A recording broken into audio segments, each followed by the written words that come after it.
Hello नमस्कार, कसे आहात सगळे? मस्त आहात ना? चला आता 8 वाजत आलेले आहेत आणि आज ना संध्याकाळ कशी झाली क्लासून आल्यानंतर मला कळलं देखील नाही. कारण मी आल्यानंतर ताबडतोब जशी घरी पोचली आल्याबरोबर मी माझी पुस्तकं जी आणलेली आहेत क्लासमधून सगळी घेऊन मी बसलेली. कारण नवीन टॉपिक असेल ना की थोडं त्याच्याबद्दल माहिती वगैरे मुलांना कसं सोप्या पद्धतीने शिकवता येईल हे पाहण्यासाठी ना मग मला म्हटलं की आपण स्वतः जरा थोडं त्याबद्दल स्टडी करूया आणि थोडे पॉईंट्स वगैरे लिहून घेऊया. तर असं मी सगळं करत बसलेली.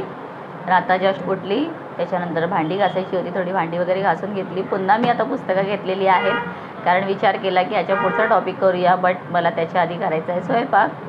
सो म्हटलं 2 मिनटं तुमच्याशी बोलून घेऊया. म्हणजे 1च मिनटाचा व्हिडिओ होतो, खूप शॉर्ट असतं टाईम, पण तेवढ्यातच म्हटलं बोलून घेऊया. तर चला आता थोडं मी काहीतरी खाऊन पण घेईन आणि पुढचं कंटिन्यू करेन. तुम्ही माझे येणारे ब्लॉग्स नक्की पहा. Bye bye.